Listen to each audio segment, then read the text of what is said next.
এই তুমি কে? আমার সব লুডুস খেয়ে নিয়েছো। আমি তো আমার বাবা মাকে হারিয়েছি, আমি আপনার লুডুস খেয়েছি, তার বদলে এই কার্ডটা রেখে দিন। তোমার মা বাবাকে যতক্ষণ না পাও তুমি আমাদের সাথে থাকতে পারো। এরপরে তো আমরা সেটে ছোটুকে নিয়ে যাই। এই তোমরা এই বাচ্চাকে সেটে কেন নিয়ে আইছো? সরি, কাল থেকে আনবো না। যিনি তুমি ছোটুর খেয়াল রাখো, আমি শুটিং এ গেলাম। প্রথমে একবার রিহার্সাল করো। এই তো সব ঠিক আছে, এবার শুট রেডি করো। ইয়াশকে তো মার খেতে দেখে আমার অনেক খারাপ লাগে। বস, আমার পায়ে ব্যথা করতেছে, আমি আরেকটা কিছু দিয়ে মারতে চাই।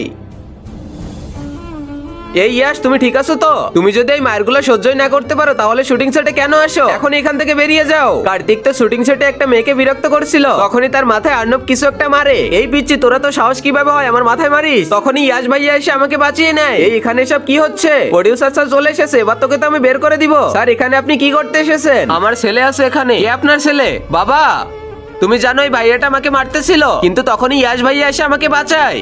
আর মুভির হিরো ইয়াশ ভাইয়াকে বানিয়ে দাও। আর আগে মহান আল্লাহকে তুমি ভালোবাসলে লাইক এন্ড সাবস্ক্রাইব করে দাও। আর পার্ট 2 দেখতে চাইলে অবশ্যই কমেন্টে পার্ট 2 লিখো।